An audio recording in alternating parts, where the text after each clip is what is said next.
Hello everybody! How you doing? Today we are probably doing my favorite part of music, which is like making it, which is fun. I'm doing this because I think a lot of people are overwhelmed with like, where do I start? Are you like, like, I remember trying to learn how to use a compressor, and it was like either the most hour-long advanced tutorial on the planet that was like completely overwhelming, or it was like, oh, just flip these switches, or like buy this thing. It's like, surely there's an in between.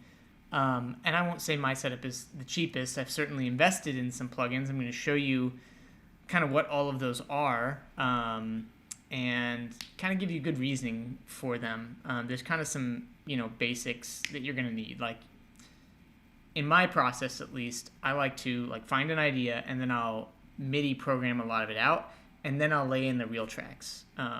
So everything we're doing today is in Logic. Logic has built-in instruments. I haven't used them a ton, actually. Your DAW may or may not have built-in instruments. Just going to check my little monitor screen over here. All right, looks good, sounds good. Your DAW may or may not have built-in instruments. So it's either way, it's helpful to buy sounds that you know and like. And it doesn't matter how many free sounds are out there. It doesn't matter how many templates you get. What matters is that you know and use the tools that you have and the templates that you have.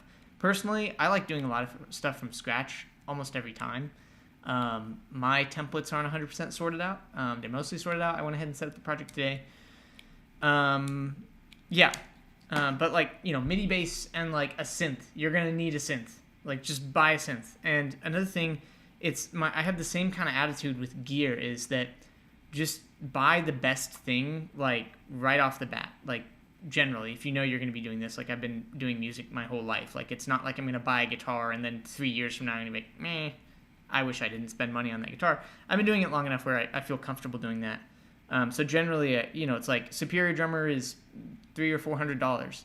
Yeah, that's expensive. But it's a tool that I'll have for the rest of my life, forever. Probably won't have to get anything new for a very long time. Same with Omnisphere. Omnisphere is very expensive, like $500. But again, you can finance it through Reverb, so it's not a big deal. There are some things that are just worth getting. And I remember when I got Omnisphere, it was just like my production, my excitement for it, and my production's really leveled up. So what we're going to do is we're going to do something kind of embarrassing here. I don't know what we're going to get, which is fun, but I have my iPhone here, and anytime I have like an idea pop into my head, I do a little quick voice recording and I mime it to the best of my ability. And real quick, not calling anybody out, but if you can't sing on pitch, you're going to have a lot harder time doing this. So learning, do, re, mi, fa, sol, la, ti, do, with a reasonable degree of pitch accuracy is going to help you. Because if you're mouthing out your ideas in a, half asleep state, like I often am, then it's hard to go back. You might know what it is, but I'm literally going to scroll back to like 2022, 2023, like stuff I haven't looked at in a long time. And if it doesn't involve words or singing, we're going to play it. So, let's see. I've got terminal velocity-ish riff. So we're going to pick one of these and we're going to build it out in the DAW today, which will be fun. So let's see what this is. This is the JP outro riff. It's based... One of the things I also do is I always explain what I'm going to play so that when I look back at the riff, then I can have a general sense of like, oh, it's on the G string and it uses, these open strings, rather than trying to hear it and then figure out what it's doing. That's hard. So here we are. In F, and there's some string skipping.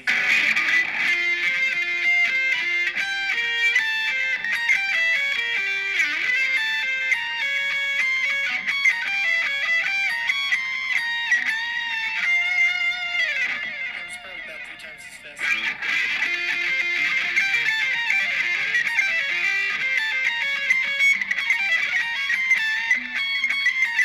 Sometimes ideas are played on the guitar. Sometimes they're played, or they're sung on voice. With that one, and I had this idea when I originally recorded it. I was like, I like it. It's cool, but it moves to that diminished thing like too fast.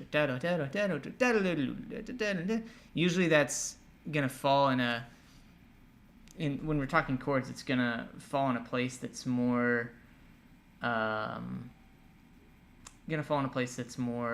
towards the end of the thing. Okay, let's see. We've got one called Matt's Rain.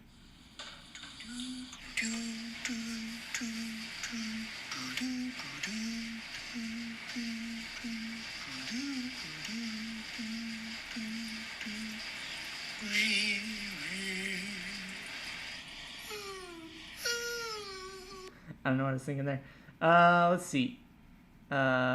Sequence idea wandering. Just a quick sequence.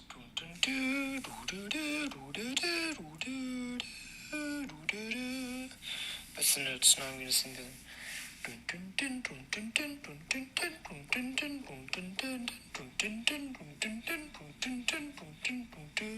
I'm not getting inspired by that. And just for context, I will show you kind of a more completed project, so you kind of have a sense for what we're doing. Don't close. And this is my first time streaming Logic to YouTube, so hopefully this works well. Here's hoping. All right, and we set this up and go here, and then if I press, it's taking its time to load. There it goes. Okay, so if I press that button, it should switch over. All right, so here's kind of a more fleshed out project. This is my favorite section. It's super cool. Hopefully it plays through for you guys. And let me turn off monitors so there's no feedback through the mic.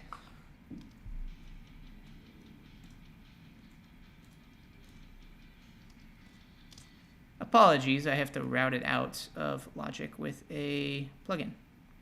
Utility, I/O, stereo, 50, and output 3.4, I believe it is.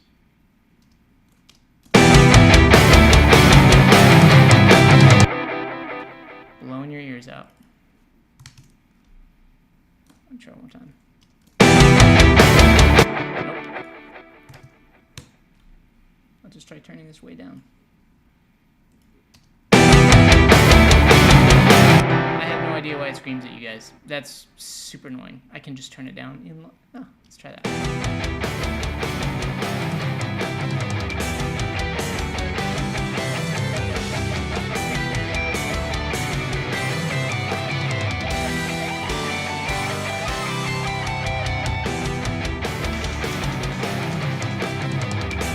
Okay, cool.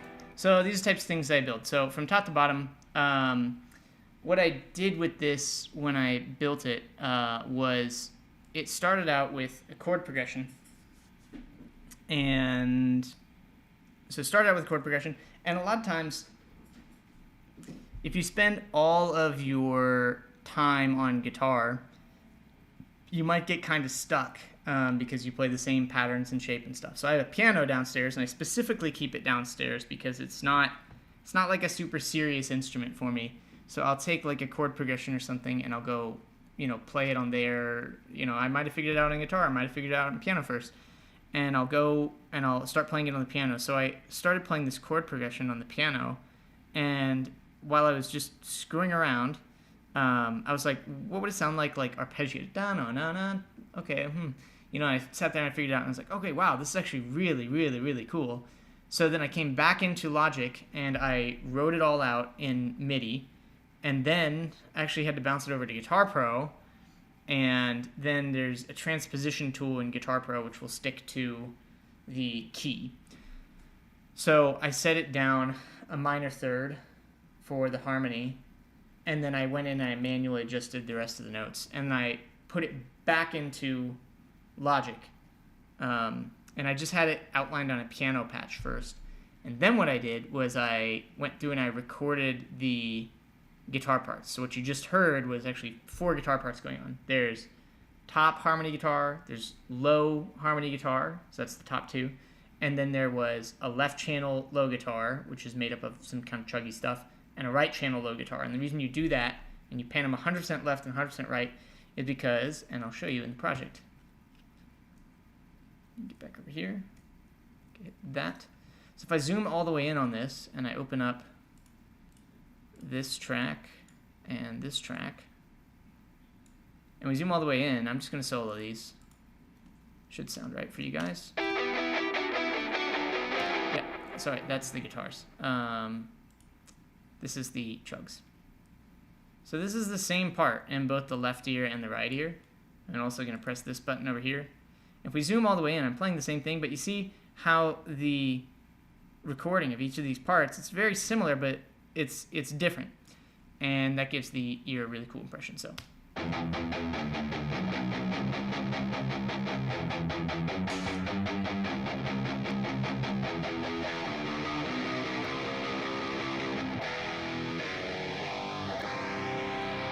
And then I screwed up my comp and I have a blank spot I have to go fix, which is really great.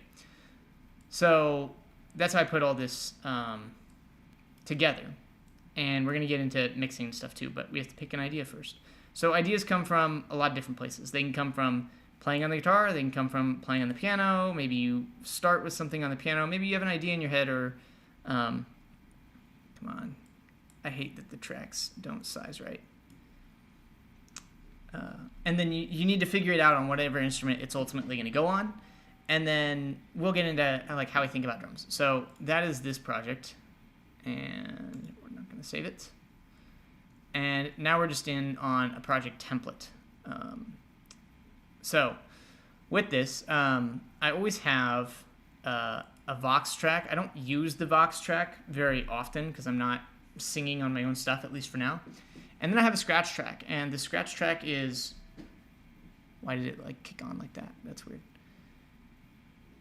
The scratch track is where if I have just a rough idea, just a very, very rough idea, it doesn't matter how rough it is, I'll put it down there just so I can put it on paper. And then once I've got it on paper, then I can go and I can sit down and play it on guitar and really work out like, okay, what are the meters? What is this riff? When does it repeat? How many times does it repeat? Am I going to play it on the E and A strings or the B and the E strings? Like, where am I going to play it?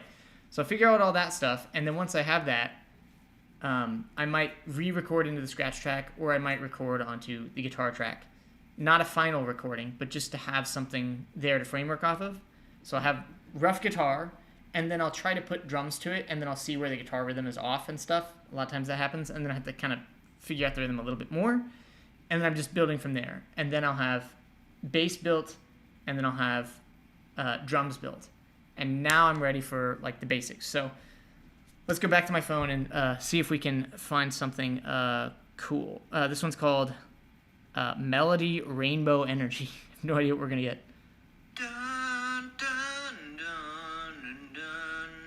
Sounds like dad rock. I don't even know where I was going with that. Let's skip it.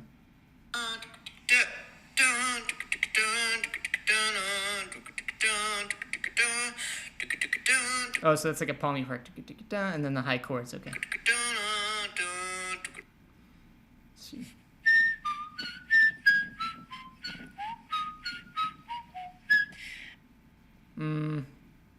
This one's called Happy-ish.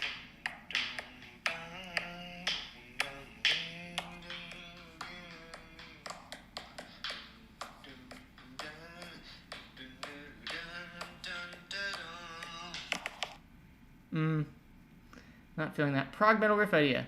Perfect.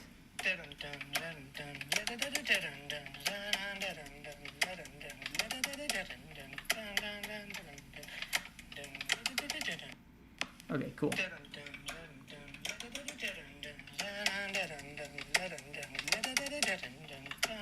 Okay, great. That's something I can work with. Now, one of the things that you might come up with a riff and you're like, oh, this is a really cool riff, right? But a riff isn't a song, so you know, whatever it is. And then think about how would that sound if somebody had to sing over it? Or like an analogy or prompt that I really like to use is if you had like a movie scene, like what are you seeing in that movie scene and how does the music continue? And a lot of times that kind of thinking helps me. A lot of times that kind of thinking helps me get to the next part. So,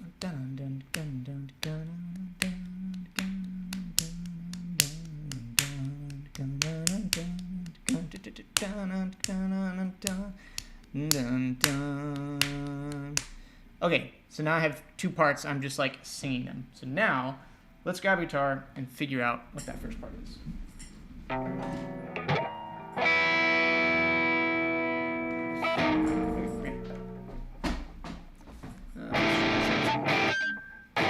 It's not set up so I can hear it. Let's try that.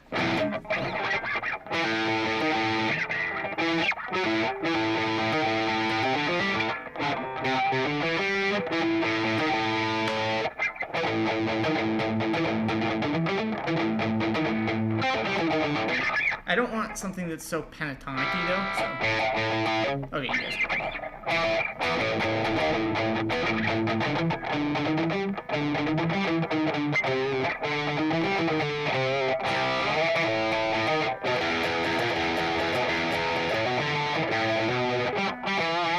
I've already done something like that. Let me listen to the original again. Let's see.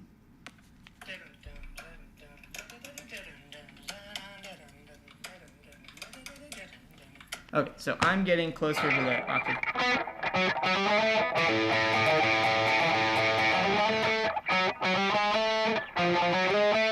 So now we're into, different, how am I going to pick these notes, right? That's chromatic. Okay, what if I did, what would you call it? Diminished scale.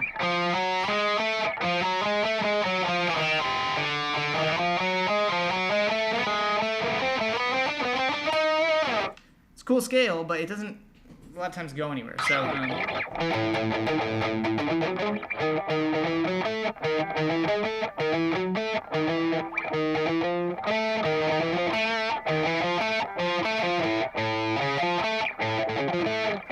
you do the prog augmented thing.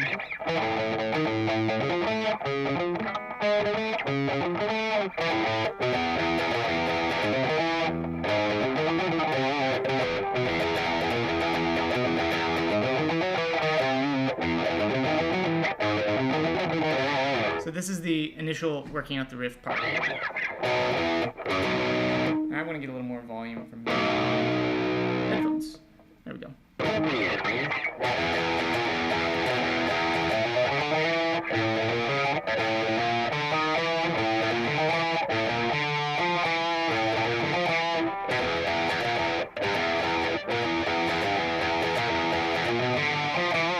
I like that.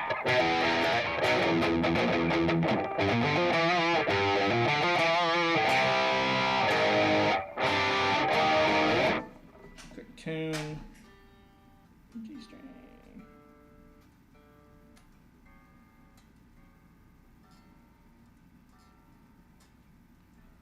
Why are you being funny, E? All right.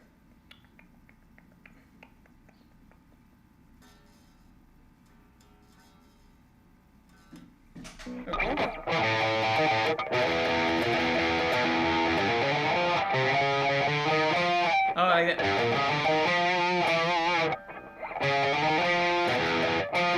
Let me get that right at the top.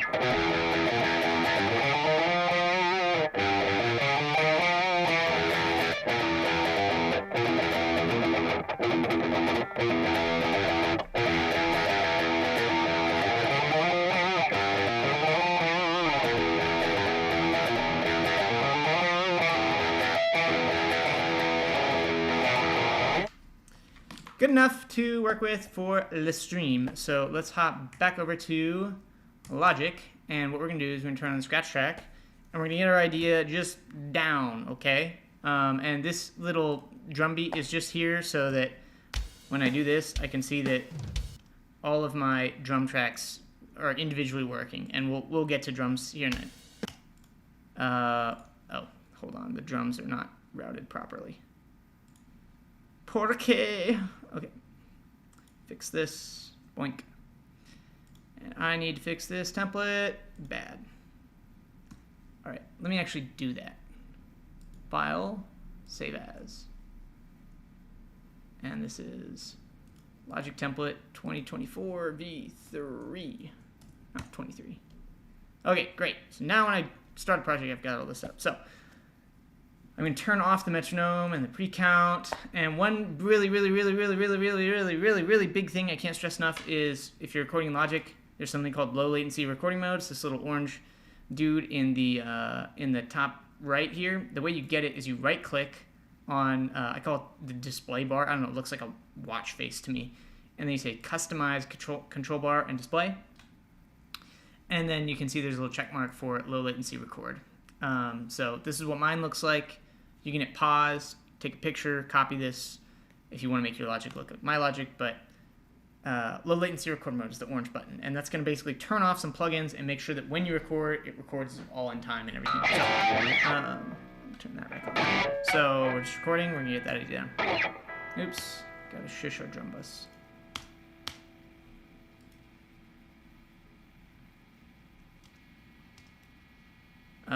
And this was not set correctly. It needs to be input 2.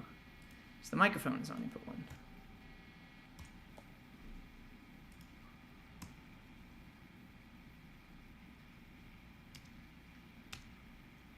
I think I routed drums wrong. 1 second. Bus. It's called drum bus. Oh, you know what it's doing is it's because it's low latency mode. Now I can get it. That's super confusing. Not cool, Logic. So we'll just hit mute on all those. Okay, great. Now I'll put our scratch ID in.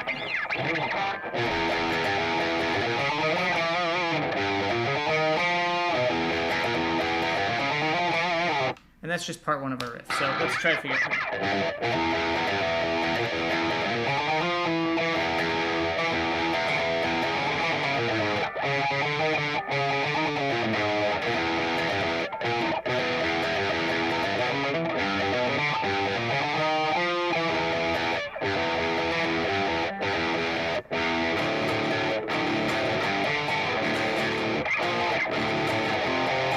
I like that.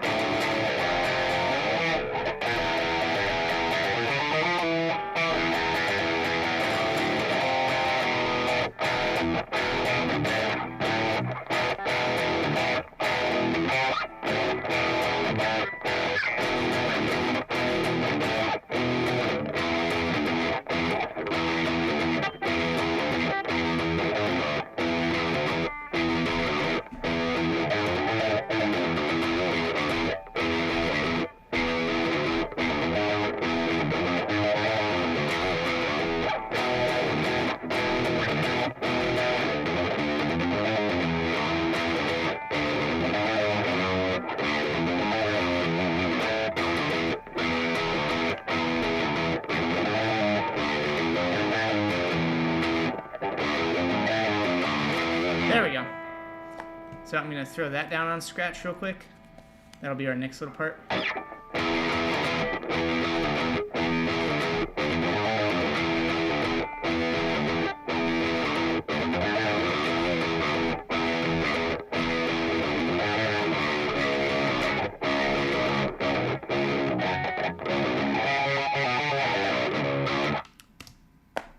Now the next thing we need to do before we continue is set the metronome. So I have my trusty, dusty Boss DB60 right here, which you can't see.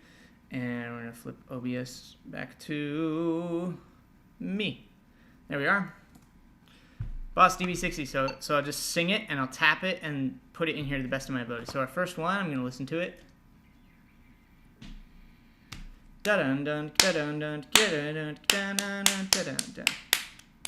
So we're 6/8. 1, 2, 3, 4, 5, 6. 1, 2, 3, 4, 5, 6. Dun dun dun dun dun dun dun, like that. So I'll tap on the metronome. Dun dun dun dun dun dun dun. And a lot of times, 6/8 times will look quite slow. So this is 80. But if I set it to 160. Then we're subdividing on the 8th note, but there's 3 8th notes, so this is not going to align correctly.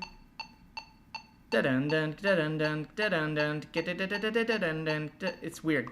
So we do need to put it at 80. And a lot of times when a lot of DAWs, depends what it is, when you change tempo, it'll screw up these things. So let's see. Oh, you know what you can do? You can do something called SMPTE lock tempo. Where's it at? I think you have to click on individual files, which is really annoying.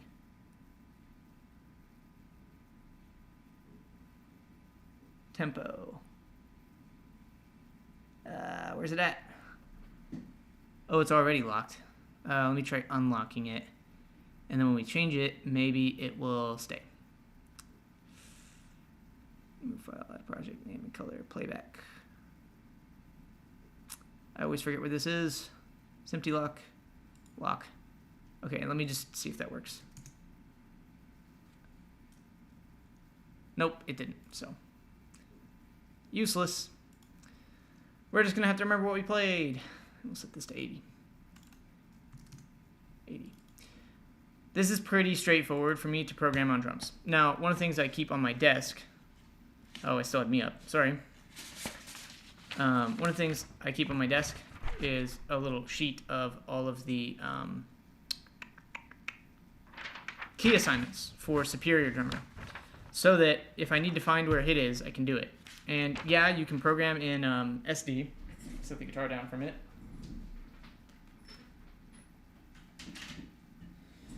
But I will tell you a fable, and the fable is I almost lost all of the drum programming I had ever done when I updated Superior Drummer, because all of my data was held in the plugin itself. So don't do that.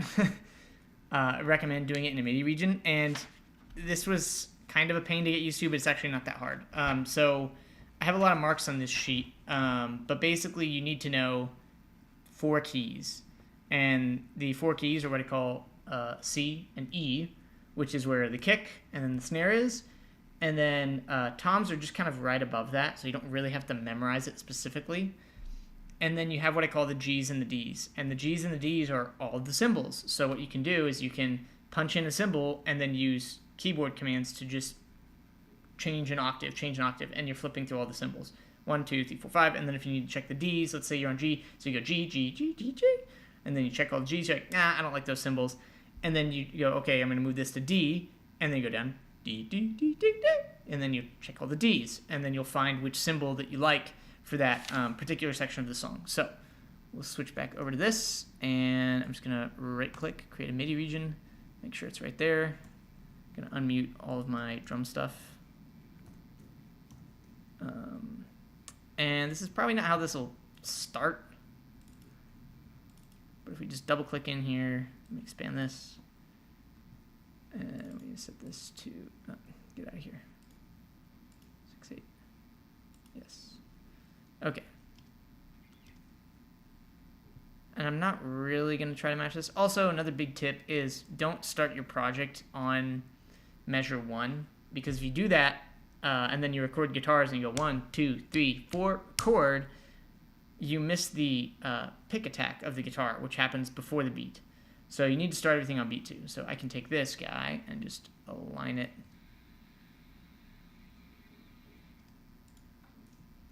And specifically with this, I'm looking for more of a beat than I am, some drum where it's, I could do that. But if I can find a beat, then I can kind of work with it, right? So hop in here, and there we are. There's a kick. We'll go about right there. And I can't hear over the guitar, actually. Now, there's a bunch of different ways to feel this.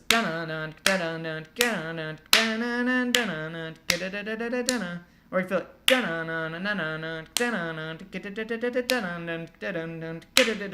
Right? I'm getting kind of like a movie intro, where it's like more spaced up. And there's kind of these background drum beats. So let's do this. Sometimes I'll tap my desk.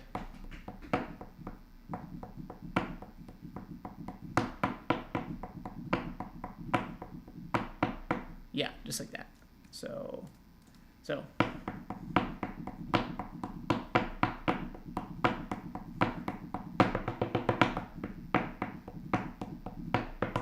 And by the way, this drumming that I just did, and I can do on the eDrum set over there, which I never use as an input device, you can learn it in your car listening to your favorite songs and just whacking at the steering wheel, and different parts on the wheel make different noises. You can learn how to drum sitting in your car listening to music.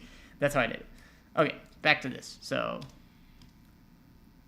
I want to find where the snare goes. So probably right here. There it is.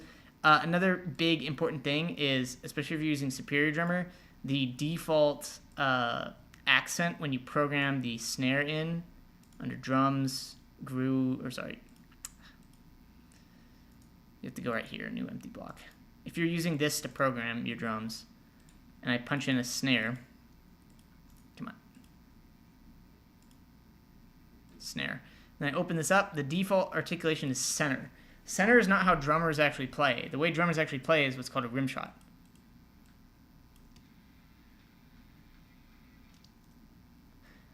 And what is a rim shot? A rim shot is when they're hitting the drum head as well as the edge. Are we on Logic? Yeah, we're on Logic. The center of the head as well as the side of the metal part of the drum. And it causes, I mean, if you've heard it in person, it's a completely different sound. I feel like it's not captured as well in this, but yeah. We're not going to be using the Superior Drummer programmer, so I'm going to get out here. All right. So you see my rhythm's a little fast on guitar there, so I'm going to make guitar shut up. And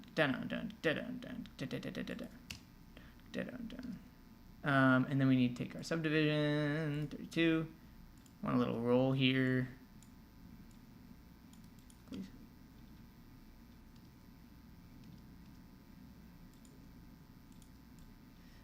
Also, B1 is another kick. So if you're programming like double kick stuff, you can put it between C and B.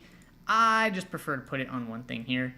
Also, another really important note is you don't need to sit here and go through your drums and be like, this one's going to be, 115 and this sample is going to be 105. You can do that, but the issue with it is that you would do that when you're talking about older technology than Superior Drummer. But Superior Drummer, for what it does something called round robin, and round robin is where instead of playing the exact same sample every time, it's going to play, I believe Superior Drummer does a round robin of 3. It goes sample 1, sample 2, sample 3, sample 1, sample 2, sample 3, to make it sound more real. So, back to Logic. All right. And this feels...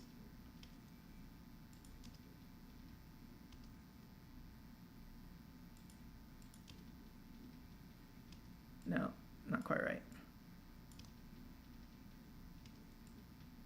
The tempo actually feels fast, but I think I'm on the right subdivision. Let's see. This is bugging me. I like to use 112. Fix velocity. There we are. To operate only. Ta-da. Okay. So let's... Oh, yeah. We're on 6s. So that's why 6s are subdivision of 24. And that means that these are going to fall right. I need 48, actually. Oh, look how close I was. Okay, and then let's just put in eighth note hi-hat. I think it's about... See, I'll grab my little sheet. And let's see, where's our open hi-hat? I want a pretty open, jangly kind of hi-hat for this. So open edge 4 is C3. Oh, look at that. It's one off. Not right. And I don't want to match it. And so let's talk about drums for a moment. When you're setting up your drums, there's something called stereo, and there's something called 18 out. So if I grab my Superior Drummer plugin here and go Instruments, Tune Tracks, Superior Drummer, you can see there's one called stereo, and there's one called multi-out 16x, okay? And you're going to have to go look up the tutorial. This is the kind of thing you just set it up once and then it's kind of there. But the big benefit to doing stereo out is, like, for example, on the kick, which the Superior Drummer plugin has to exist somewhere, but you can see the routing right here, Superior 3-4, Superior 5-6, Superior 7-8, 9-10, 11-12, 13-14, 15-16, blah, blah, blah. If we look at just the drum tracks right down here, I can isolate and control these things. So like, if I turn this back up, I can go in, I can individually adjust the hi-hat. Hi-hat also exists on these overheads, so over here. So, yeah, but useful to be able to do that. And then the other thing you can do is if you're not using it inside of Superior Drummer, then you're able to use all of your own effects. So I don't know, let's say something ridiculous. Like I wanted to put I need to turn off the low latency thing. Let's say that I wanted to do a vocal delay on the snare. So I'd come in here and I'd go isotope and let's use the delay. So now it's going ping pong, right? So that's the big benefit of doing it outside of Superior Drummer. So the way you set it up in Superior Drummer, and a lot of programs is they'll have something called the mixer panel, and all of these blue channels represent the literal mic on the drum. But what you can do is you can take those mics and you can, depending on the preset you're using within Superior Drummer or whatever, you can take those and you can route them out to this red channel, which is called outputs. So it took me a while to get it right and to name everything and stuff, but this is what it looks like when you do that and do it correctly. Let's get back to this. I'm going to do just half on this. Let's see that. Okay. Yeah, I like that. It's kind of got a little bit of a hemiol kind of feel. Not great. Yeah. I don't love it. It's not coming alive yet, but I'll just get this copy paste.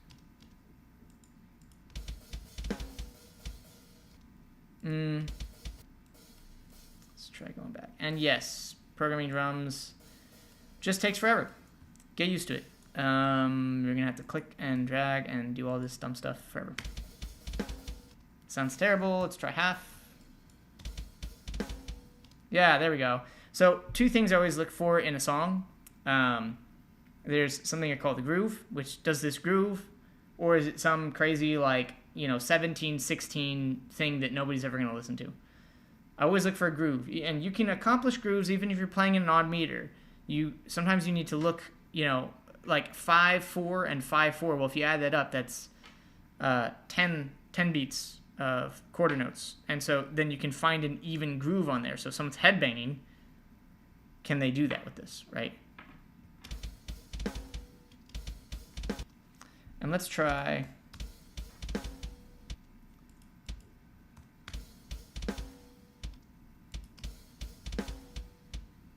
Yeah, I like this.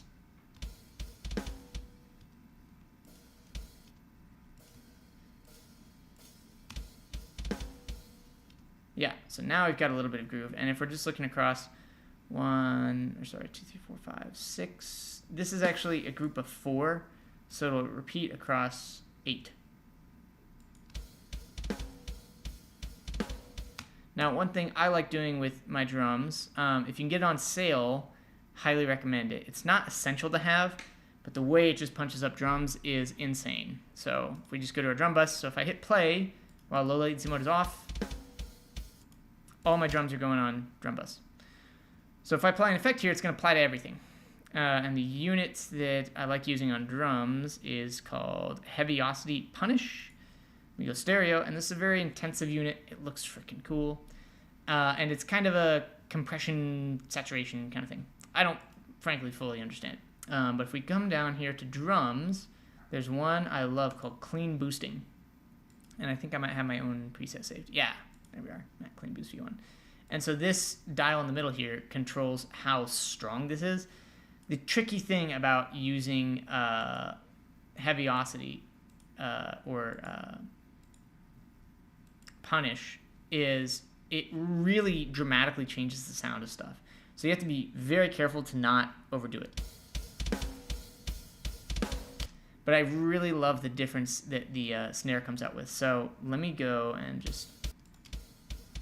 So I'm going to set this so that we hear... so that we're gain matched, okay?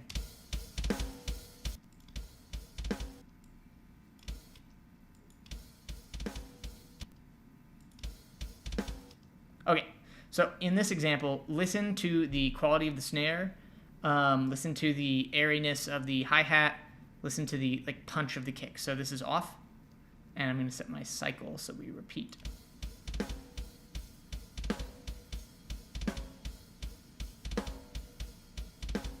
Now we're gonna turn it on. Just sounds like the snare is going a little bit harder of a hit. And if I really just turn this all the way up, now it's like pow, and it gets a little bit of distortion on the edge of that snare. Let's go a little bit more. Now the other big thing that I like to do in my drums, there's an amazing thing called Plugin Alliance, and you'll get this thing called PA Installation Manager, and you'll get to choose from a bunch of different plugins for $30 a month. This is also a very cheap plugin, but there's other stuff I'm using from there. So it'll fall under Plugin Alliance, and then you get BX Boom. And basically think of this as just like, hey, you want your kick drum to sound awesome? Put on BX Boom. So here's it off, and then we'll slowly roll it up. The thing you have to be careful about with BX Boom is not to overdo the kick. So just turn this on. Oops. Got one called mid. Can't hear that well.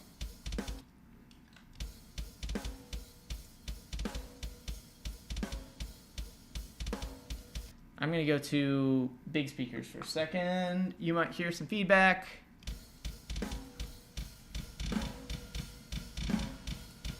Why can I not hear? It is on the kick.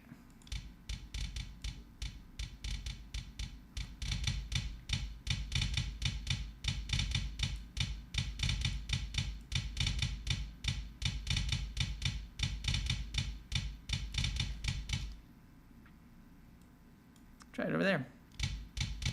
Ah, it's working now. Ah, it's working when I put it on the bus. Okay. Back to headphones.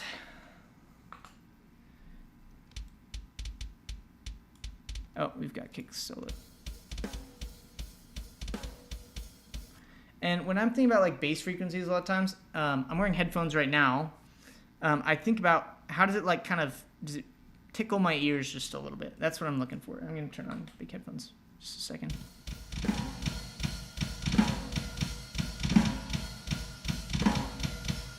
So this is off, and then we'll go on. Kind of just like if you took a big cotton ball and like hit the drum. Doesn't sound that great.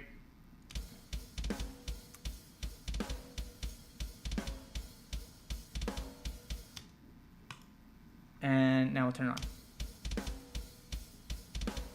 You might not hear it in headphones, you might not hear it in mobile. I only hear it on the big speakers. I don't know why it's working only in the bus channel and not the kick channel, but ta-da, there we go. So now what we can do is we can move on to bass, okay? And we've already spent 45 minutes just like setting this up. Takes a long time, especially when I'm sitting here explaining it. So we're probably just gonna do this little smidgen and I'll show you a little bit more of the process. We'll get through the basics. I have a what I call a real bass channel here. What I actually need is a MIDI. So we got software instrument, contact. Again, if you're using Logic, you can use the built-in basses. I just know what I like out of Eurobass, so I'm going to use Eurobass. Native Instruments, contact 7, thank you. Stereo. Actually, bass is always mono, but so let's do that. Real quick, I had to ask ChatGPT what's the difference between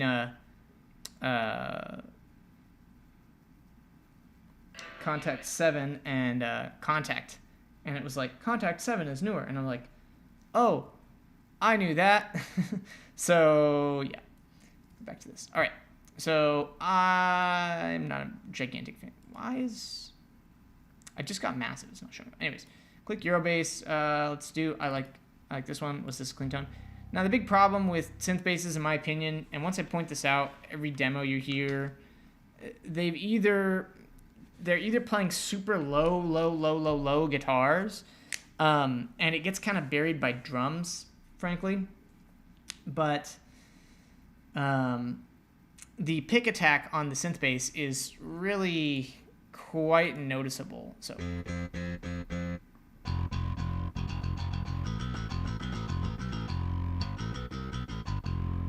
And it's not like that when it's not like that when it's a real instrument. It's not that heavy. So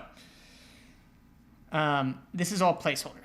But what we can do is we can use it to framework everything. We want to stick with our little colored gold here. Orange, please. All right, sure. And I always like going through and setting the little icons for the tracks. Because I'm a nut. Didn't adjust my track color. I hate when it does that. Fix the track color. Punk. There it goes. Okay, cool. So if we go in here. Now, when it comes to MIDI, the way I'll typically do it, let me just let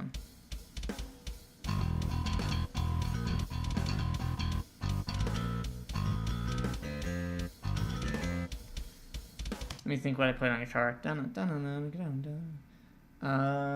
it. Guitar.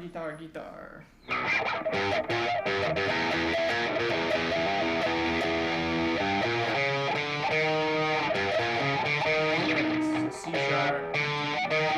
Sure. Okay.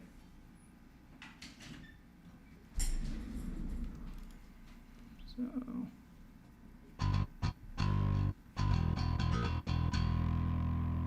What did I play?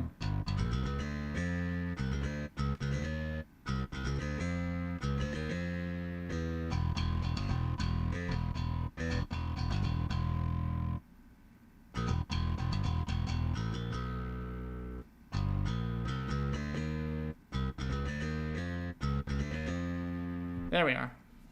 So with this, I will use the count in. I will use low latency. I'm going to turn off the cycle. We don't need this measure region because it'll create a new one for us. And I'm just going to do my best to play. And we'll see how well it runs or doesn't. 5, 6, 1, 2, 3, 4, 5, 6. Absolute mess. But that's okay because it's MIDI and we can fix it. MIDI transform, fix velocity, get all this cleaned up. I like 120 for bass. Operate. Okay, great. And let's fix the volume so we can actually hear everything. It's moving everything. All right. So overall rhythm, not so bad. Using Quantize in Reaper was actually really easy. Using Quantize in Logic is a different beast. And I haven't sat down and learned it yet. So I'm just going to drag these. And this is going to be the same rhythm right here. So I'll just grab that. I'm really picky. I want to make sure it's exact. Good.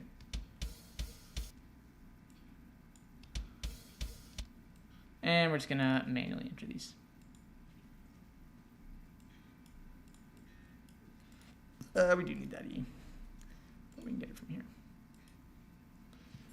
So, what's the note length we need? Let's see. Give me, there we are. There we are.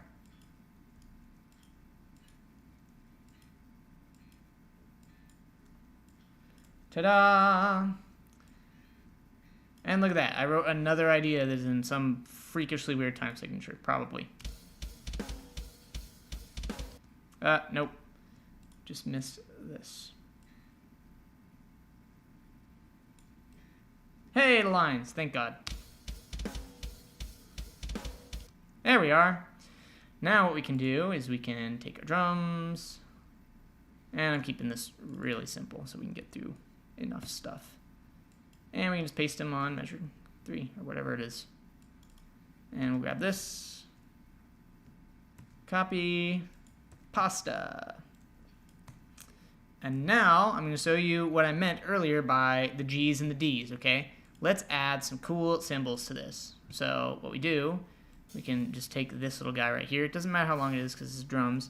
And then I can hold Option, and I can move it up to D. And then I can do Option Shift, arrow key, and then it moves it by up an octave. And that one sounds good to me. And a drummer has 2 hands available, usually on that first beat, to hit 2 cymbals, and it sounds extra cool. So we'll just click that, move this right there. And I'm just going to move this one to G, and there's another cymbal. And now, if we turn the freaking bass down,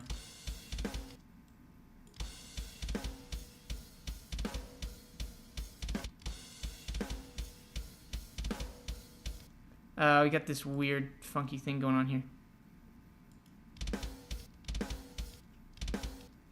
I'm just going to do 1 beat here, because that's the rhythm of the bass. It doesn't go... And I think it'll sound a little bit cleaner if I don't hit it so hard. Yes, it does. Look at that. So we'll get those little rolls out there. I'm not totally sold on the kick drum rhythm.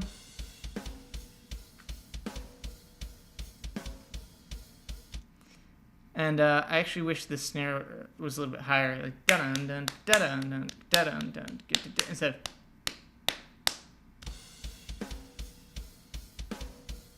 This works more for like a groove, but it doesn't really work for what we want here. So let me just try scooching some of these.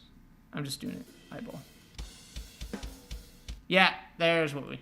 Now it's got that forward momentum that makes it sound tense. And again, think of the movie scene. Like if I just loop this little piece, what do you see in your mind's eye right now? Huh, oops, a little smidgen off there.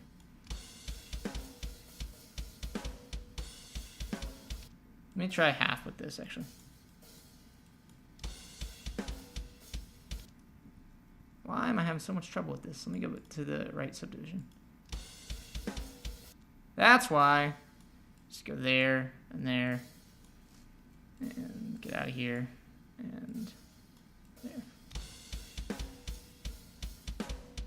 There we go. And I wonder what happens if I just move it. Ah, it sounds too weird.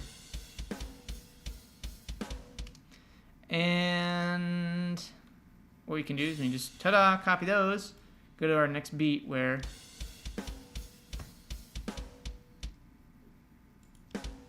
and things repeat right here. So I'll just click back in on my editor, paste, get some more here.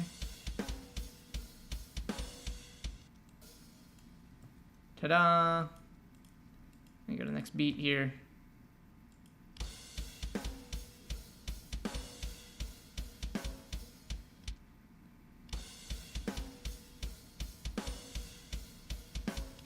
I really want to fix the kick drum rhythm.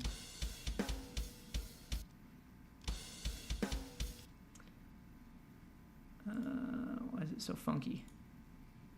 Oh, this is off. That's why. I'm just going to delete all of this and fix one measure and then copy it.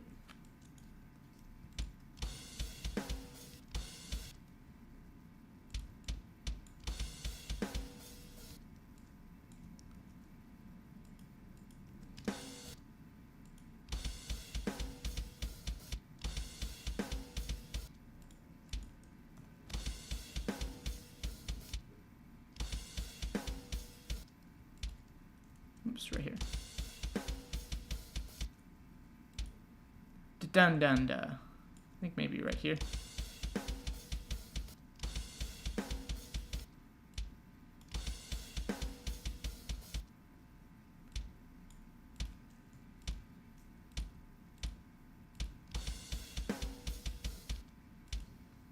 Da da da. That's what we need.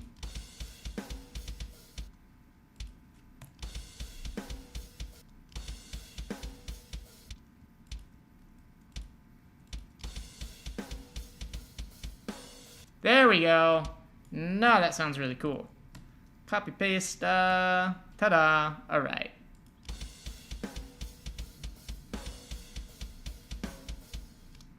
And I actually don't think this like aligns quite right.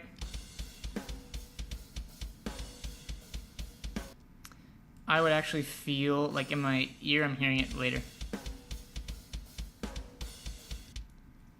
Nah, that's where it goes. I would play with it more.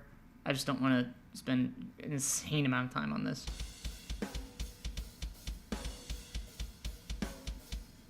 Let's just say that let's call this a solo section. Let's just call it that. And now let's say that this bass part repeats the same length. Copy.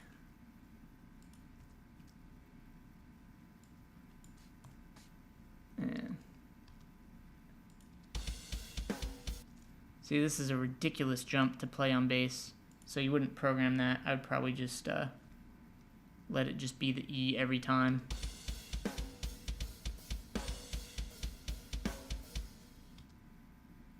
And let's just have it be just a big open E at the end.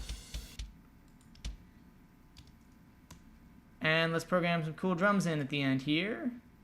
Start showing you guys how to put this together. Oh, Logic likes to do different record volumes sometimes. There's a setting I turned on and it was like, oh, we're going to change your record volume when you do this. Okay, cool. So just make sure that was why the volume was really low. Oh, is the drum bus messing with everything. So let's hear.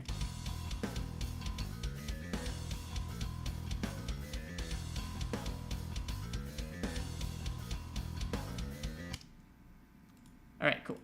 So on this last thing, we're gonna have, ta-da, kick, and I'm just gonna copy those same two crashes.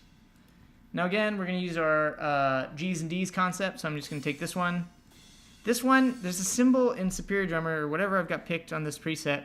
It just really has that front end pop, and I don't wanna lose that. So I'm gonna keep that one, and we can get a different sound by changing this one. And a little bit more dimension. And because this is going to be the end of our little phrase, we will do a little fill. So, because the drummer's hands will be occupied, got to get rid of the hi-hat. So let's do da-da-da-da-da-da-da. And let's actually add in that second kick drum hit here. Just scooch that. And we'll set this to the length that we're operating at. And then remember I said that the toms are right up in here, just right above. And you see when I punch those notes in, it didn't work. So what you gotta do is you click this, and then you make sure Superior Drummer's loaded, because sometimes it's like, man, I'm not gonna load. There it is. And yeah, so there's the first two that are right together, and then all the rest of the toms are spaced out, like this. So you got this first one right here, which I'll make red. So this is the first tom, and then the others are all spaced out like that. Now, when I'm starting the tom things, I haven't gone in and tuned the toms on this. I have found the sticking that I use when I play drums is like, da-da, I play open-handed, by the way. 2 hits on the snare, 1 hit on the first tom, and then right onto the second tom. So as you're doing this, there's an understanding of instruments that you need to have. So, ba-da-da-da-da-da, and then everything gets doubled after the first hit on that first tom. So that's what you'll see me doing here. So our first tom is here, and then 1, 2. There we go. Awesome. And I want to do something, yeah. So this is the bare bones of our track now. So now, if I sit down to record guitar, I can be what's called on the grid. And on the grid means all of those little vertical lines that you saw, everything is perfectly lined. It's got to be perfectly lined for it to sound good. It's really hot in Phoenix today, and I'm just sweating a ton. So now that everything's vertically lined, we could pick up the guitar and learn our riff, but I want to do something else that's frankly easier. And figure out keyboards. So I'm kind of hearing the same chord progression I hear in my head all the time, which is very Dream Theater-y. Sorry, just who I am. Been listening to them since 6th grade. That was what was on my little red iPod, which I actually still use. It was like Weird Al, like a couple of Switchfoot songs, a lot of Dream Theater, and then like Afterlife from Avenged Sevenfold, and just the most random stuff. So that's what I grew up on. All right. So what we're going to do is we're going to go into our pads here. And like I said in the beginning of this, if all you ever got was Omnisphere, it doesn't cover everything, but it covers so much. So kind of our basis here, if we just grab There's something that bugs me about this bass rhythm. One sec. Da-dun-dun. This one feels like it comes in a little early. Yeah. There we go.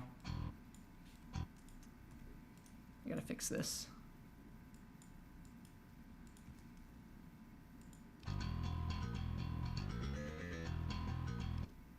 Yep. Okay. Give me just a sec, and then we will talk Omnisphere. Very important. Okay. Uno. Dos. Okay. Now it's got that kind of laid back feel that we're kind of looking for when we do this. And let's just make sure it matches with drums.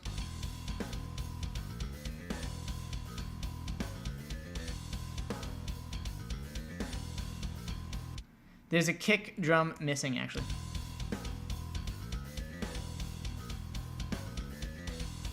It's after, right here. Oops.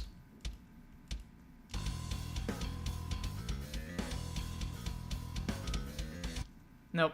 We're just going to leave it. Okay, so Omnisphere. Let's walk through Omnisphere. Omnisphere has like 11 gabillion sounds in it. It's technically 10 or 11,000.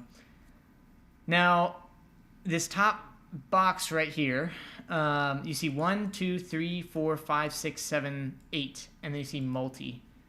Channel, these are different sounds, different whole presets that you can load, and you can combine them all. So if you just start going through and you grab a preset, your music can end up sounding pretty preset-y, right? And that's great. You know, I have presets that I like, and I'll just use those. But if you want to build a really cool sound, you go into the multi. Now, with MIDI, there's different channels that you can have as output for different individual voices. So that's what you're seeing here is channel 1, 2, 3, 4, 5, 6 through 16, okay? So I don't know a ton about this, but what I do know is if I set channel 1, now I can start to assign more than one voice. So if I play this, I'm going to set these back to channel 2 and 3 just to make sure that they're off for now. So this is our little default sound.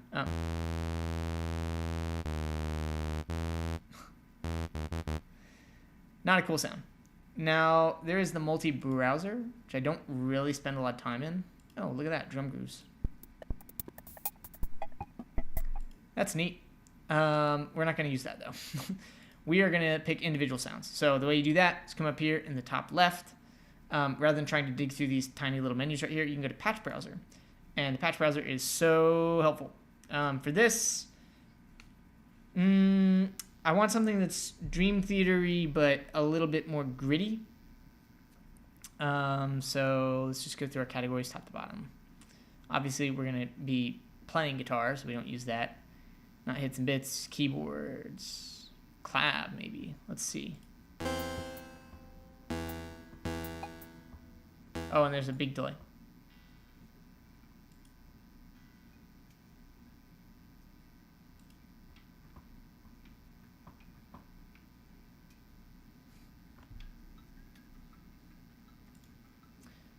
Is there some... Oh, we loaded a multi, and so that's why it put all this... Okay, so here's the sound.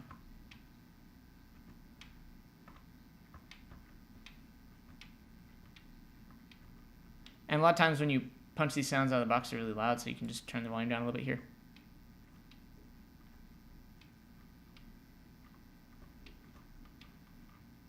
Oh, it's probably lagging because I'm doing live streaming.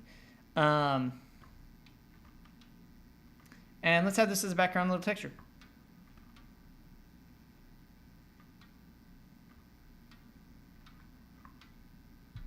Now, when I'm sitting here on the keyboard, of course I know, a reasonable amount of music theory. But there's also just general sounds in my head. I like that. I don't know why it's lagging so crazy much, but...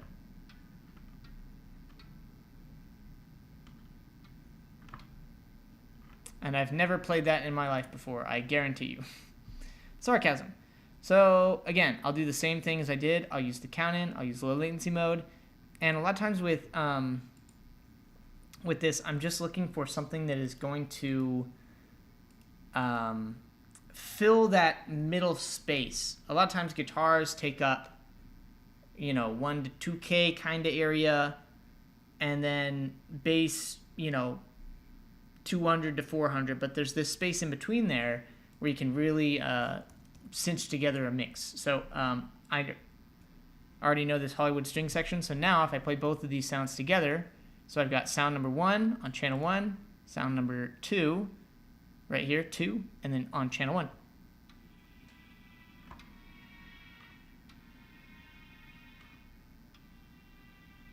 So I'm using this clav to get a little bit of that grit at the front, and then I've got the strings to just give all the space. Now, talking about some basic synth program, you have to know something. You'll find it, I just bought Massive last night, so let me just open up Massive. So here's Massive. It's awesome. It's another synth. And if I just go... There we go. On any synth, there's going to be something called the ADSR. I actually don't know where it is on Massive. Horrible example. All these are just little... right here, oscillator. Here we are. Attack, decay. I don't know where the sustain and release are. But ADSR just means attack, decay, sustain, release. So there it is on Massive. And now here it is in Omnisphere. So if I open this up, this means that we're going to have a very fast attack to 100% intensity. And then as we hold the note, it's going to taper off dramatically. And then the sustain is going to be, how does that note sound as it's dying out? And then the release has this little jump in pitch, which... Oh, sorry, I still have Massive on, so that's why it's yelling. So, hear that little what at the end? That's because the clav has this thing, so if I wanted that to go away, I could literally just take it out. Yeah. Hear that little boom wah at the end? So that's literally where it exists. So a lot of times with strings, so you see I've clicked over to 2, especially if you listen to like early like 80s, 90s neoclassical stuff where there weren't good string libraries yet, string, MIDI sounds, the attack is really poor. And it's not perfect in Omnisphere. There's better string libraries. But if I go to main and I go to layers, where's it at? I'm zoomed in on the ADSR. But a lot of times on my strings, I'll take the attack down so that the full sound of the string is there with the attack right away. And now overall balance in this sound, I don't want that clav thing up so much, and I actually want the strings to sit higher. So we're going to go back to, remember we've got 1, 2, 3, 4, 5, 6, 7, 8. Voice number 2 is our strings, and I want them to be higher, but I don't want to play higher. I like where the clav is. So I can just go pitch, and I can say plus 12.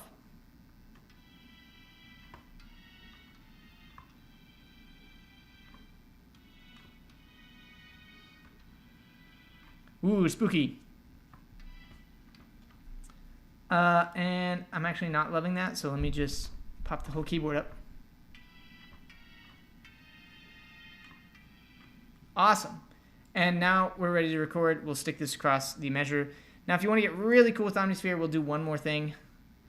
There's another little section. So within each sound, we can adjust it in quite a lot of ways. So A, B, C, D are the individual samples that a sound is made up of. And then we have effects for that individual sound, which are, just there in the preset. I didn't do any of this. And then we've got the arpeggiator, which is going to automatically play certain notes for us. But if we just hop to voice 3, we need to set voice 3. It actually already, because I loaded that whole preset in here, it already has it. We can get a lot of those little textural elements by just adding some kind of arpeggiator thing in with our synth stuff. So I'll click on 3. And we'll go to Patch Browser, and, where's it at? I think it's Textures Playable. There's one where, like, a hi-hat is. I think I have maybe one saved called, like, Glitch or something. Let me just see if I can find that little hi-hat section though, because I love using that kind of stuff.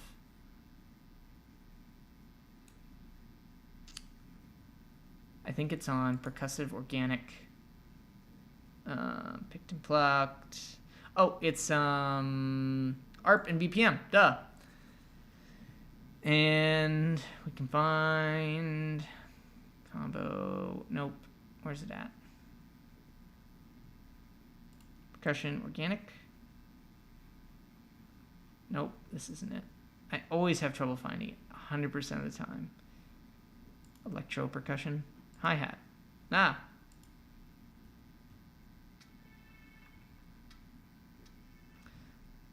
This has got spy vibes to it, which I didn't want spy vibes for this.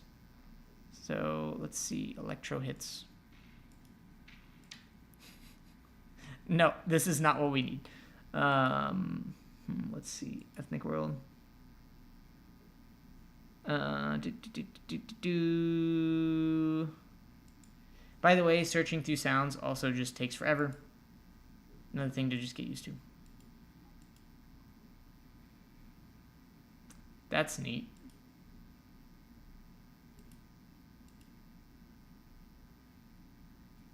I like that sound.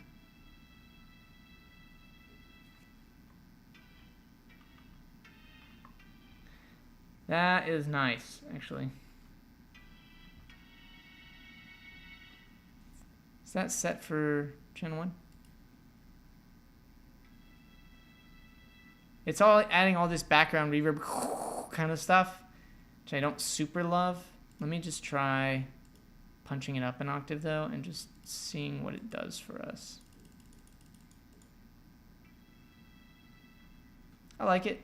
Let's just take the release down. Then it won't. Still gives us a lot of that. There we go. See, ADSR fixes all your problems. All right.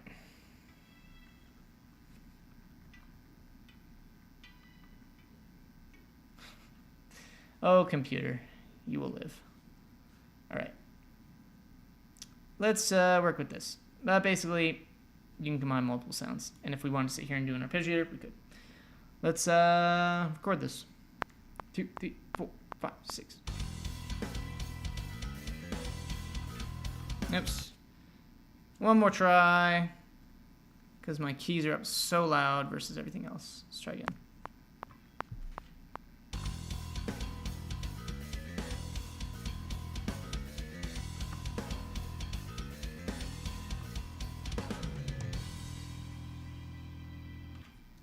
Okay, cool.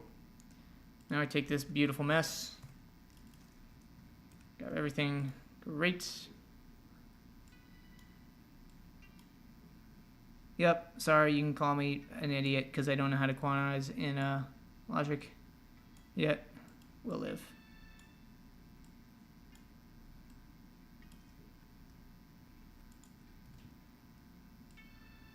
Ah! Cut. Move. All go to there. And they're all lined. Yay. Up. And we're just going to hold through the E. Actually, let's have a little bit of movement here. Too high. Maybe just this one.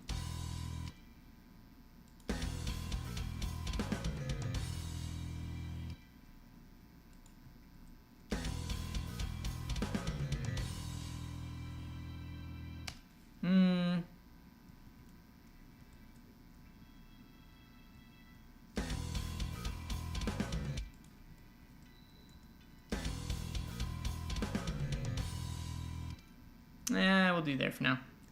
All right. And we'll get to the mix part. Don't worry about that. We're going to make this sound awesome. Fixed velocity. Doesn't matter. I mean, it does matter for that hit. Let me just listen through that.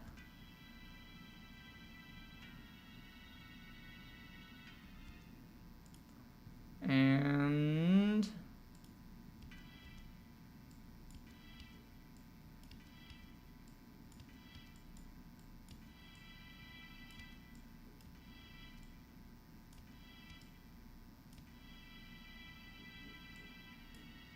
Okay, cool.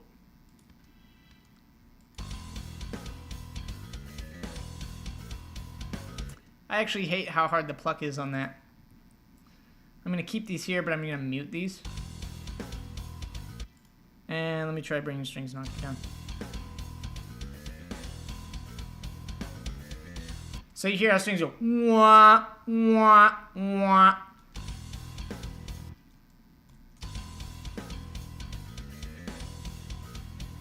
Once we get guitar in here, it'll probably fix that. We shall hope. Just want to hear the end of this. Another thing is, fills are great, but you can also intensify the drums at the end by just maybe doubling up the snare.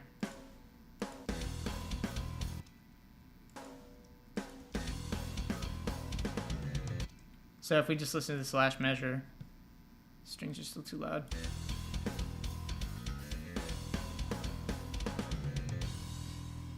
Ta-da! Now we have a sense before the fill that the music is intensifying.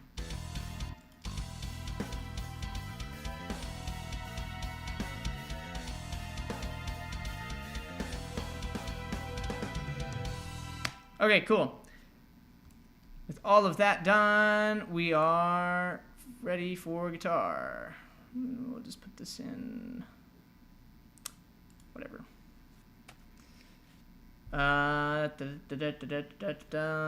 YouTube live. Problem solved. All right, I'm going to turn off the mic and grab the guitar, and then we're going to record a left channel guitar and a right channel guitar.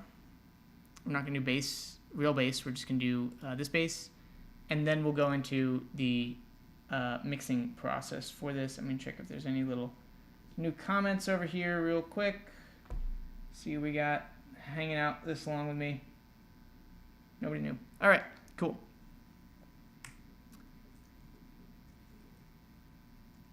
All right. Guitar time. This is it.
Test, test, 1, 2, 3. Hey. Little more. Okay. All right, so now we have real guitar.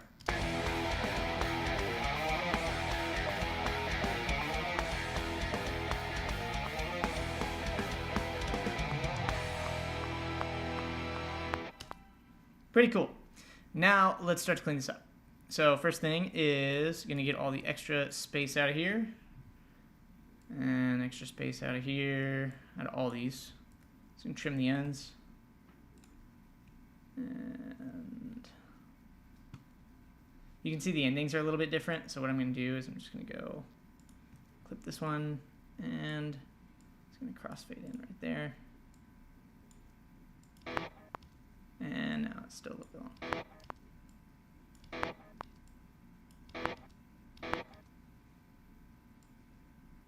Tight ending, please. There we go. And then we'll grab the fade tool. Just fade like that. Fade like that. Ta-da. And we don't need to fade drums or pads because they will automatically go away. So we got that last beat.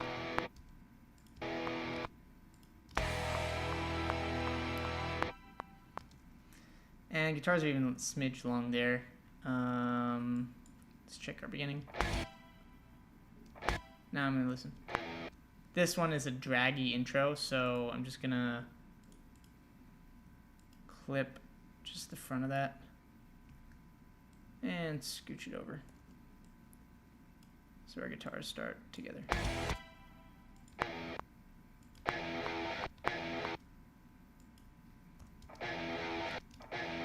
Nice, it's pretty good. All right. Let's clean this up. And I'm just going to commit all of those edits. I believe it's Option U, Control U. Oh, I always forget what it is. Just press keys until it works. Oh, come on, I've done this before. It's not bounce in place. Let's see. Not super essential, but it's nice so that if you move anything, then it doesn't... Yeah, I want to create a new audio file. Okay, it's Command J. Okay, so now that we have everything in place, I'm going to be switching to the monitors and turning off the mic. And the reason I do that is because I prefer to mix in monitors versus headphones. The other thing is we haven't EQ'd any of this. One of the first things we need to do is we'll call this MIDI bass. Save. We need to do something essential, and that is called distortion, dynamics, compressor, stereo. Don't really need that. We need to sidechain the bass to the kick. So basically what that means, I didn't get this for so long, but whenever the kick hits, you kind of lose the bass attack in it. And the other thing is that it can be a lot of volume, and you don't want all of that to be going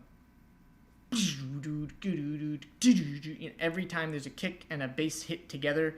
There's this massive spike in volume. You don't want that. So the way you fix that is you say, hey, Mr. Compressor, when the kick drum is really loud, I want you to tell the bass to be really quiet. So we just dial that in by ear. So here's us doing that. All right.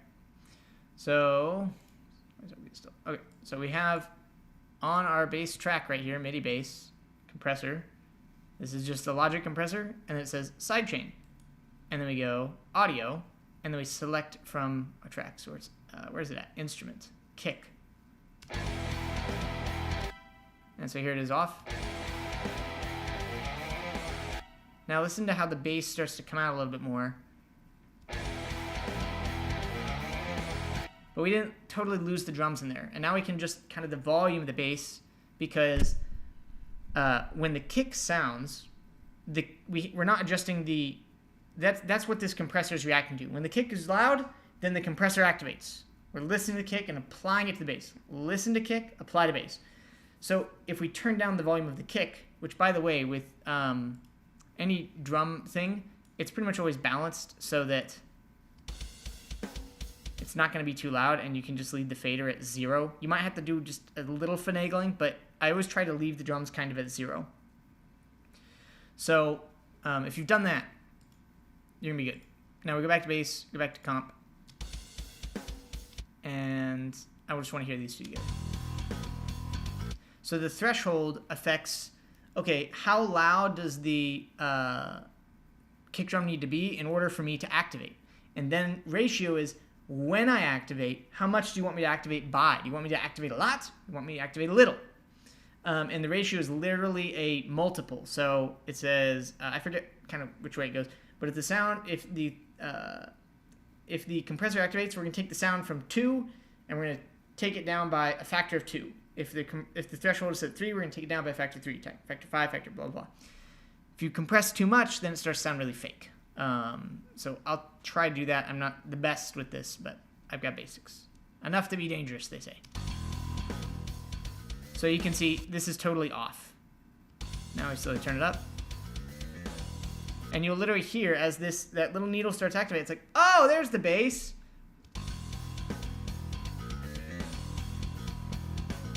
So where's that spot where you get too much of the bass and you lose the drums entirely? So I'm gonna go, or it's around 30. So just listen for that. I'll bring it slowly there, and then I'll dial it back, and then I'll probably dial it from too little to right in the middle. So drums are like gone. Bass is gone. So right in the middle here. Think of them as there's these layers on a cake, and you want these 2 layers to be at the same volume.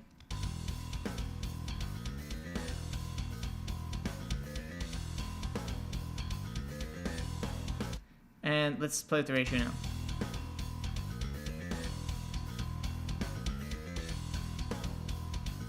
So you see how this sounds fake when we turn it up way too much.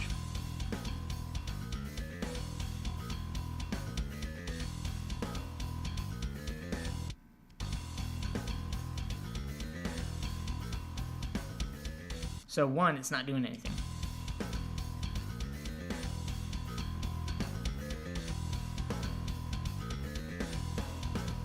And I can always bring the bass volume down in the mix, so I just want to make sure this is reacting right. And there's not, just doing it by ear. There's no right or wrong way.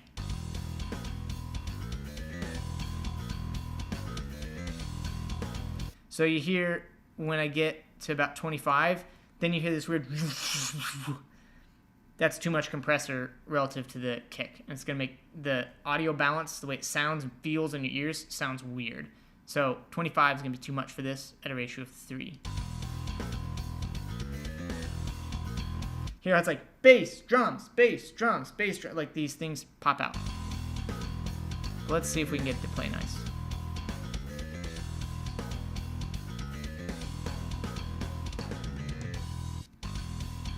All right, here's off and then on.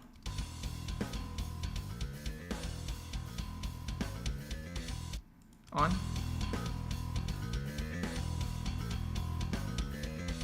You can have your cake and eat it too. Look at that. All right, cool. So we did that. Next thing I want to go over is just kind of the general setup of the way I've got these guitars in here. First off, I had them in a folder. In a folder, you can't apply them, but if you were going to say quad track guitars, which sometimes maybe you want to do that, then sorry, I gotta clear my nose. It's going to take up a lot of vertical space in your mix window here. So by putting them in a folder, you can get them out of the way.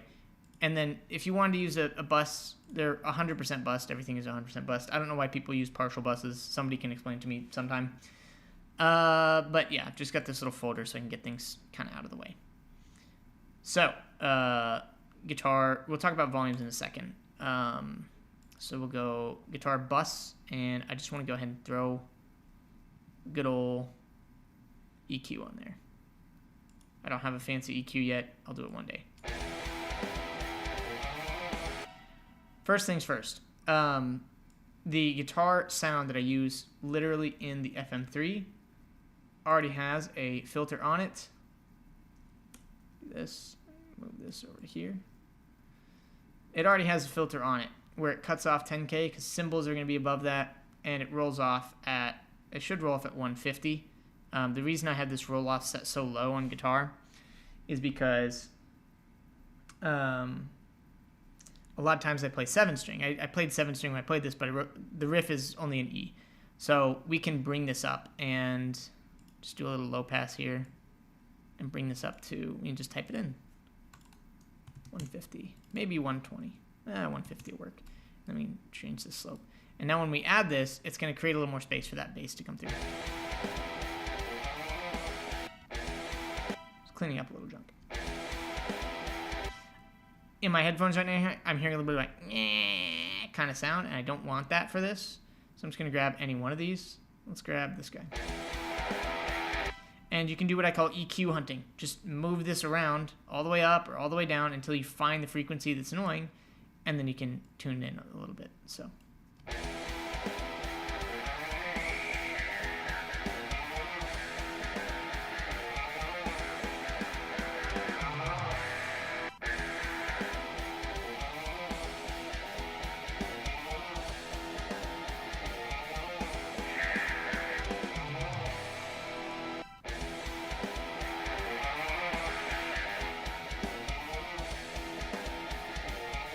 That's sitting real nice. Oh, also, we should deal with pads like right away, because pads are going to take up all the space in the sonic spectrum in the world, and they don't need to.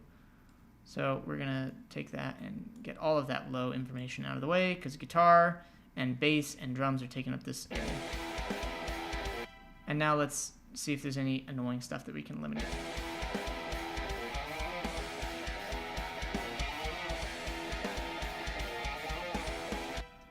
And actually, all this high-end stuff is really nice. It sits above everything.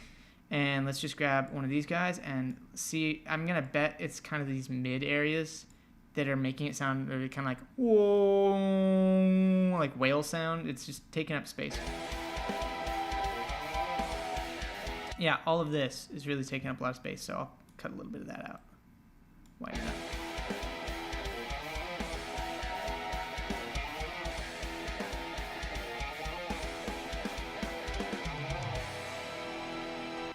I don't even lose anything if I do that.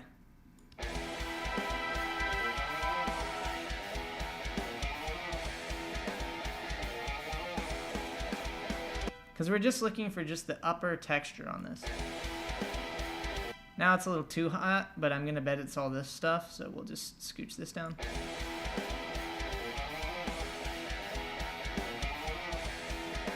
And before...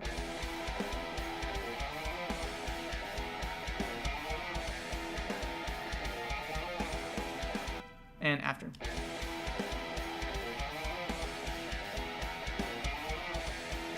I'm wanting a little bit more mids from strings, actually. Let's get this guy out of here.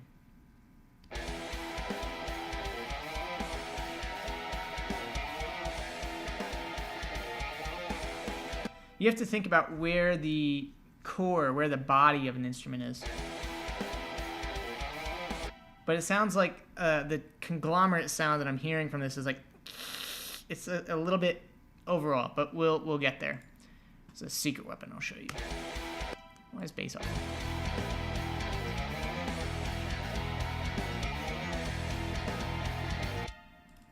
Actually, I played the wrong note on guitar. But that's cool. We can fix it.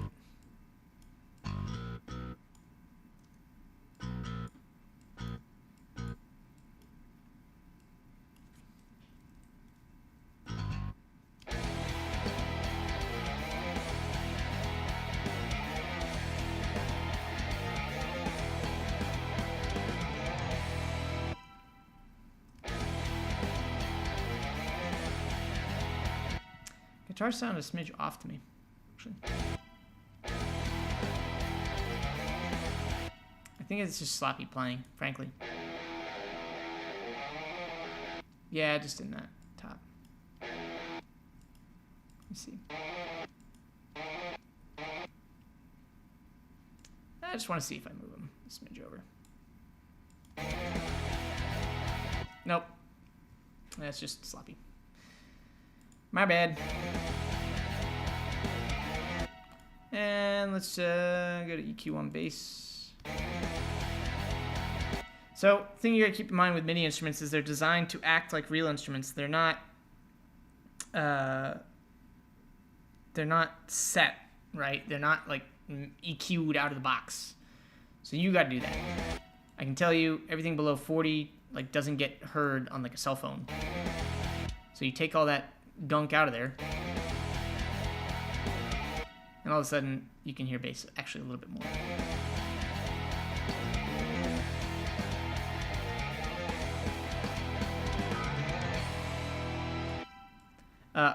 Pick attack is somewhere in here. I forget where it is, but I'm not a huge fan of it. So.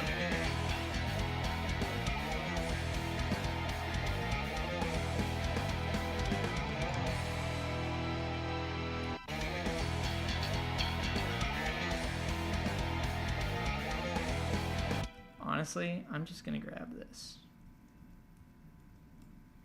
Oops. Purple. Problem solved.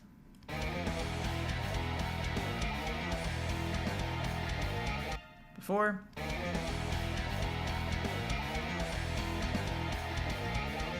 And now it's just a little bit smoother. It just kind of fits into everything more. And something I got this recently from Plug-in Alliance. It's called the Oven. Oh, I got this thing. I was going to look at this today, actually. I barely know what this does. It's called a console thing. Expand, press. What am I looking at? Yeah, we don't need this. This is not what I need. I got this cool thing called the Oven, though, and it's a saturation plugin. Oh, we also got S1. We'll go over S1 here in a second. So S1, or sorry, what am I doing? Plugin, the Oven, there it is. Stereo. So the Oven, just think of it as making the stuff hotter. That's the simple way to think of it. I'm just going to turn stuff way up so you can tell exactly what this does.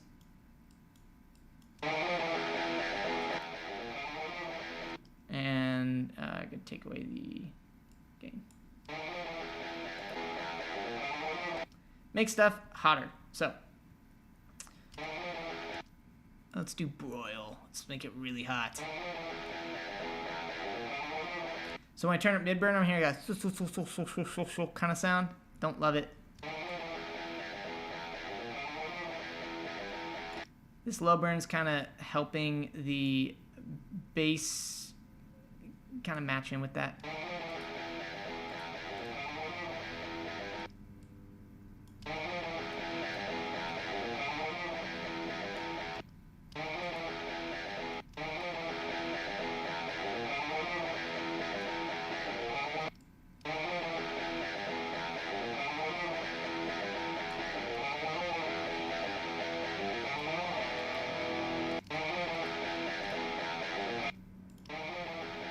And I'm just going to gain match it so that I don't have to go back and fix things. So.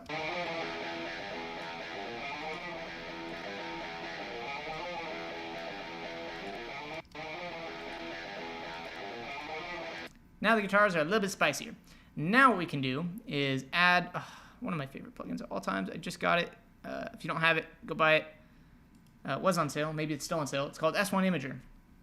And it does exactly what it looks like, and you can adjust where things sit in the kind of stereo field, whether they're wider or more narrow. So because these are rhythm guitars, we want them just a smidge wider, just a little bit, not too much. So just listen very carefully. Actually, I'm not going to be able to hear this unless I go to monitors. So we're going to turn the mic down, we're going to go monitors, and dial it in.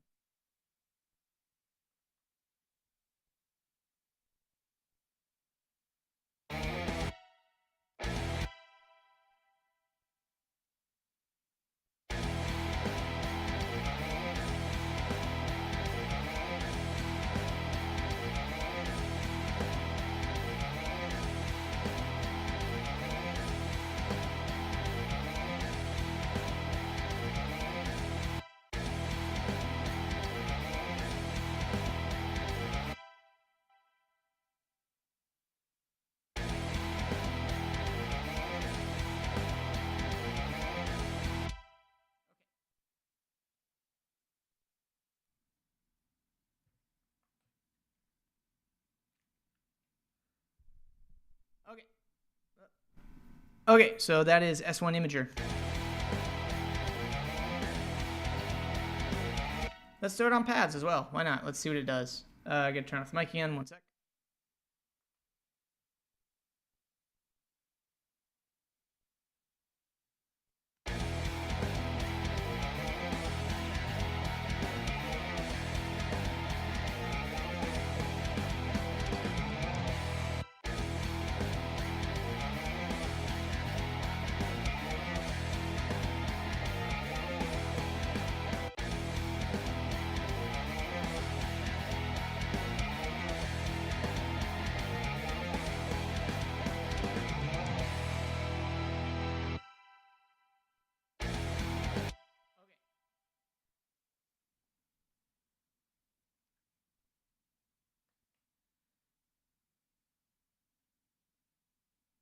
Okay, so the next thing I'm going to do is the actual mix part of this. And the thing that I found is most helpful is simply mixing in mono. So I'm pretty happy with the general mix, just super rough. This is fine. This is fine where it's at. And I'm happy with the EQ, the general sounds of everything. There's nothing problematic. So now what I'm going to do is I've got a little thing over here called the Big Knob. It's a very fun little toy. We'll go window, and we go Big Knob Mackie, and it looks like this. This thing rocks. You don't just buy the Big Knob. You have to spend a bunch of money in all the cables to get it too. But it's got a really cool little button on it called Mono, and you can instantly pop things into Mono. I don't know how to do it in Logic. It's a pain. I love having a physical button for it. So I'm going to punch on Mono. I'm going to turn on my speakers. I'm going to turn off the mic. And what I'm looking for when I do this is simply, again, the layers of the cake. I'm just listening for like, okay, is the hi-hat too loud? Another great tip is like snare and kick should be at the same level. And so that's why if you noticed when you looked at all the 18-out drums earlier that the snare actually had a gain on it because that was needed in order to match that. Because, yeah, you can move your fader knob up to, +6 or, whatever it does in your DAW. But personally, I like to always have a little bit of headroom on both sides just in case I need to tweak something later. So, layers of the cake. What do you want on top? Do you want this to be like a drum-driven thing? Do you want it to be a guitar-driven thing? Do you want it to be a bass-driven thing? That's what I'm looking for. So for this, I think I'm thinking I want guitar, and then I want kind of drums is next, and then bass. And I want the bass like right in the middle. I want those strings. I already got it with S1 Imager right on the sides, okay? And the thing is, if you get the mix part of this right, then when you add Ozone, which I'll show you what that does in a minute, it's a mastering plugin, and trust me, it's going to blow your mind. It's the coolest tool.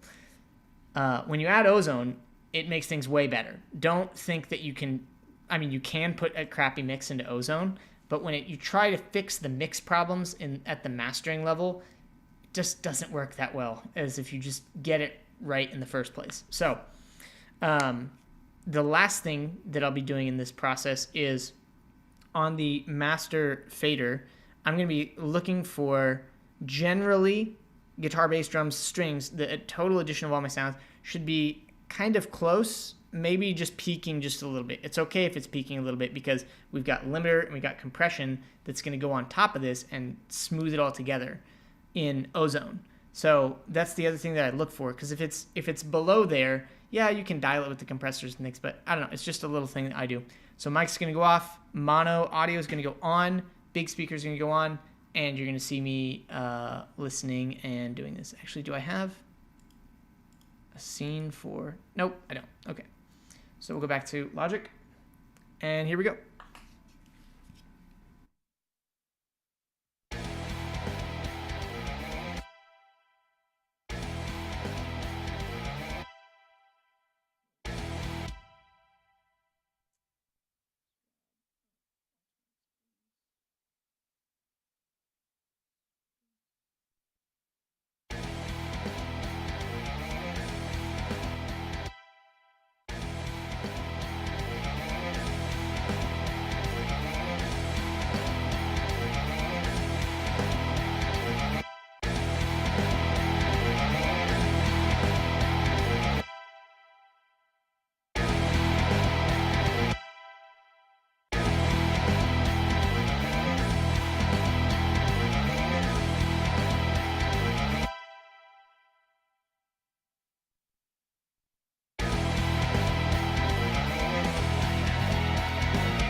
That's sounding decent to me. So now we're going to throw on Ozone.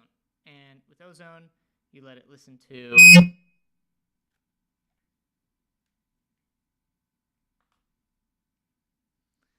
And with Ozone, you let it listen to the last part of the song, and then it automatically matches things, and you can do a whole bunch of fancy stuff with this. We've been on for 2 hours, and we've generated like 6 seconds of music. That's how it goes. So, all right. We go back to here. All right, now we're on the screen. So we go here, and it might get loud. So we go audio, isotope, Ozone, stereo. And then we click this little thing, and then we hit play. And I'm going to turn you guys off in OBS because generally this gets very loud. So bear with me for a second. Go that. Okay. So, okay. Yeah, bear with me for a second. All right, here we go.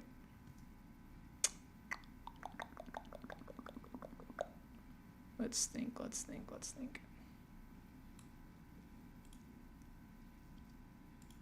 see if it works.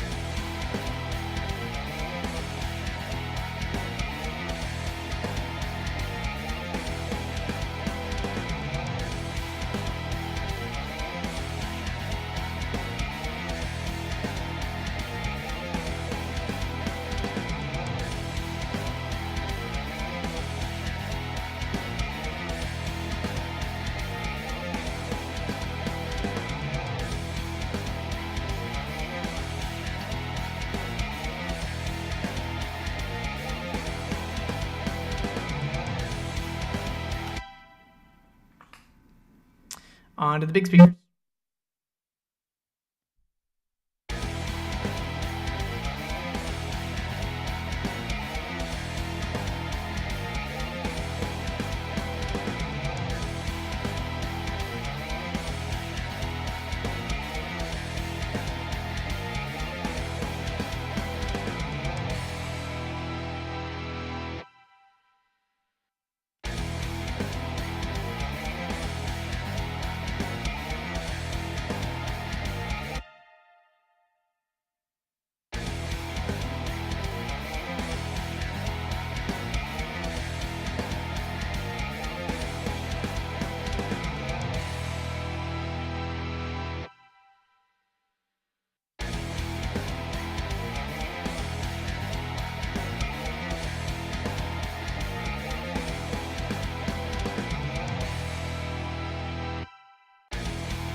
All right, and that is my process from start of a little idea to building it in Logic and how I EQ and how I get kind of a starter mix and how I get like a starter master.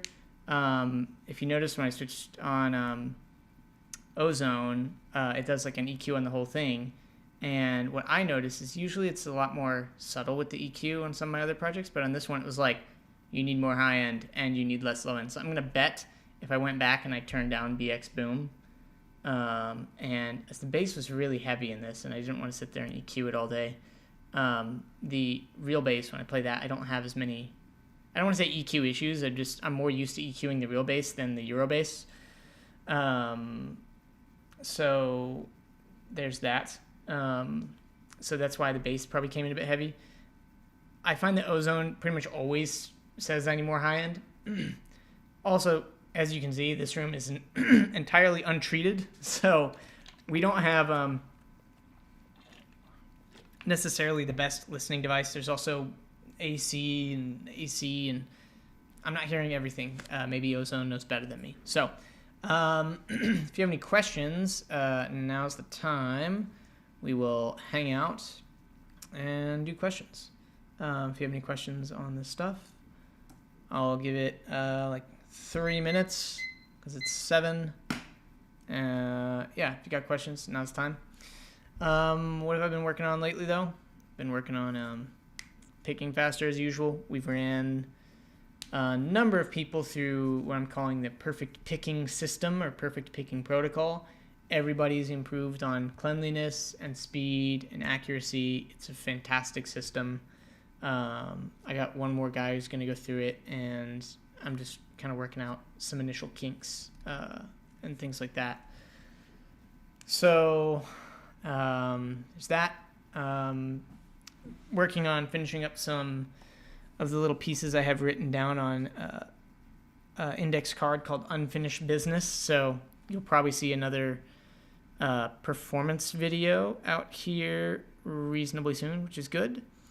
The next thing is that my Strat is in the shop. We got some really cool stuff going in. I bought a Squier Strat for $100, and I think I used it in 1 or 2 of my videos. You've probably seen it.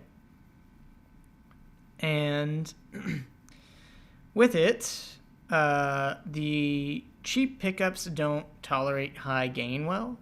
So there it is. Found the picture. Cheap pickups don't tolerate high gain well. So we're getting the pickups replaced in that.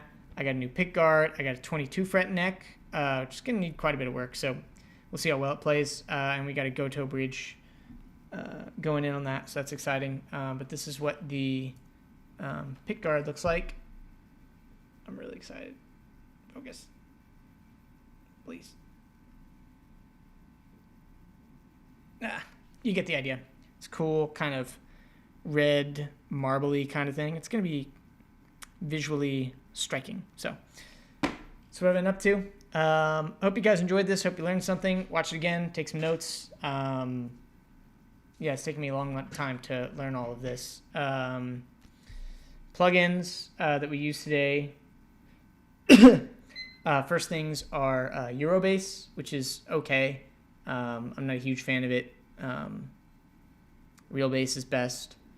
And then we used Superior Drummer. Get Good Drums is also great. Whatever you use, print off your key assignments sheet and mark it up in a way that you understand it. We used Logic DAW. We used S1 Imager. We used S1 Imager to make things wider. We used the Logic compressor. We used Logic EQ, which is fine. And then, crucially, we used... Oh, I didn't listen to the mix with mono off. My bad. You guys would have heard it either way because this is a hardware thing, not a software thing. And then to master, we used Ozone. And if you get Ozone, you can get Ozone and Nectar as a combo. I highly, highly, highly recommend buying it. You just have to watch for sale. They're reasonably frequent, and but Nectar is a game changer when it comes to vocals, because basically vocals are going to be loud when someone's yelling, "Hey!" you know, or they're going to be quiet when somebody's singing more quietly. So the old way to do it would be you pinpoint out all of the little notes for volume. You'd automate the volume, and it would take a long time. Now we have something, I think there's a tool called like Gain Writer or something. Basically, Nectar has one of those included. And so basically it just listens and looks ahead at the volume, and it fixes it for you. And it does the same thing as Ozone, where you can say, hey, listen to the part of the song, choose the vocal setup you think is right, and ta-da, it does it. It's magic. What else? Is there anything else we used? Let me see. I had the project up. Oh, we used the Oven from Plugin Alliance on bass. Yeah, we didn't really use anything there. Yeah, that was it. We used BX Boom, Brainworks Boom, and then we used Heaviosity Punish. So those are all the plugins. So with that said, I'm not seeing any questions, so we're going to call here. Thanks so much for hanging out, everybody. Hope you enjoyed it. Hope you learned something. And I'll see you in the next one. Peace.